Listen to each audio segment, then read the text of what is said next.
As a first-person shooter in a market that's never been more competitive, Haze is faced with a difficult battle. It never claimed to be a Halo killer or a Call of Duty slayer, but it will still be compared to the ruling champs of the genre. Haze also faces hype-fueled expectations, partly the result of a development legacy that traces back to GoldenEye for the N64. It also carries the burden of being a PlayStation 3 exclusive that's being pumped up as a big release. Haze is in for a tough fight, and you should expect a few casualties. I don't know about you boys, but I'm in the mood for a medal. Roll hard, baby! Go, go, go!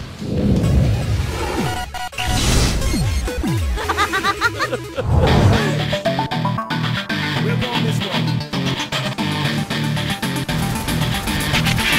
In Haze's story, you join a privatized military organization in the not-so-different future in order to make a positive difference in the world.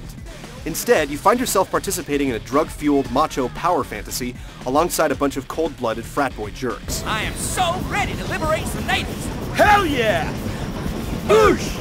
Since it's clear the corporate-controlled Mantle Troopers are the evil bad guys with no redeeming qualities whatsoever, you'll switch sides to join up with the soulful and passionate Latin revolutionaries led by an absolute saint of an old man. What have you heard?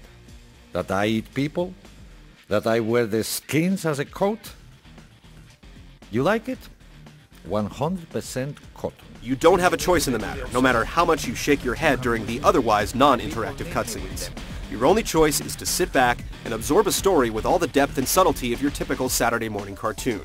Unintentional hilarity will be your only hope here. I did something bad. Oh God, I did something bad. When you do regain control, it's time to say no to drugs and start shooting bad guys. There is some enjoyment in shooting the bad guys, at least. Boosh!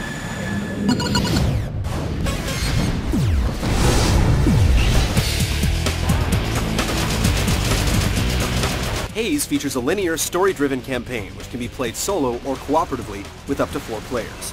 The first-person shooting comes with a bit of third-person driving, which serves to break up the standard action with high speed and loose physics.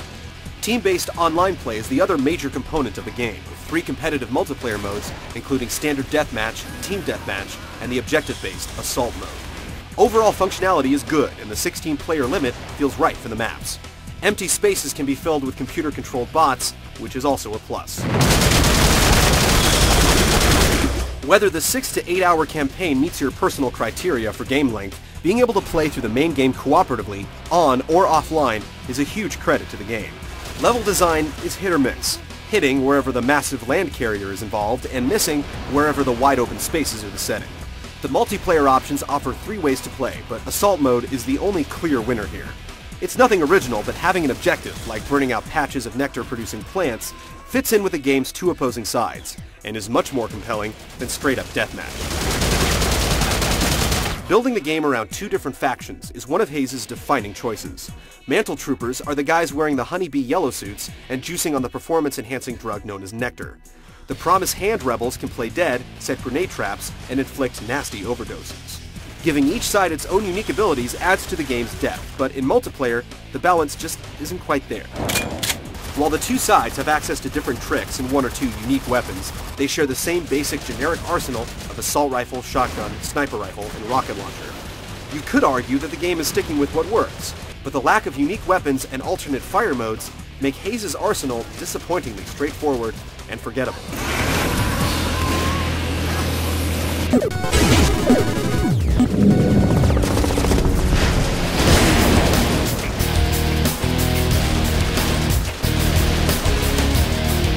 On a basic level, Haze plays pretty much by the book.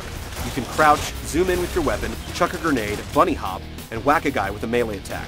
Apart from instances where you're clearly supposed to be using a vehicle, the game is largely focused on man-to-man combat.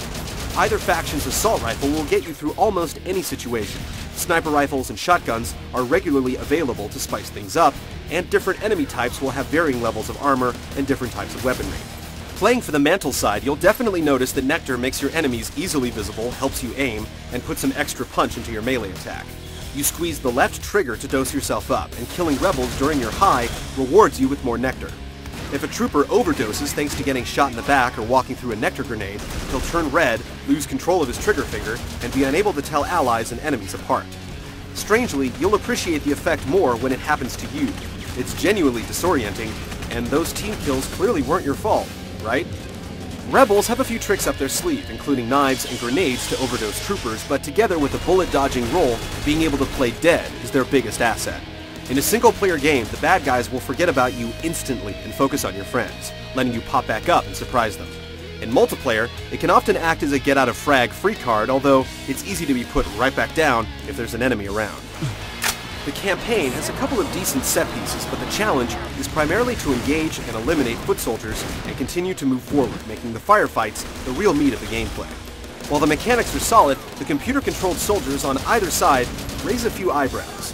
Enemies don't seem to benefit from their unique abilities, and allies are dodgy, unreliable, and prone to jumping right into your field of fire. Other general problems include vague objectives and wonky waypoint markers that leave you wandering around with no idea what to do. Playing cooperatively definitely makes the game more fun, and having reliable allies makes it an objectively better experience.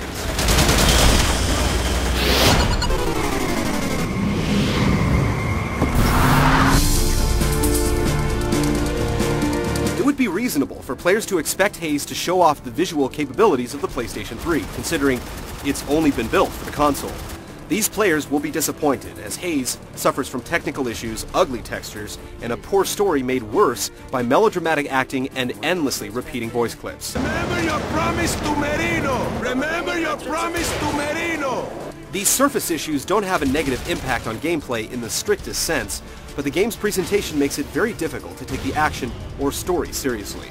Players are used to much better, and your expectations on what the current generation of games should look like could easily hurt your enjoyment of the game. Come on, man! We've got ass-kicking to do!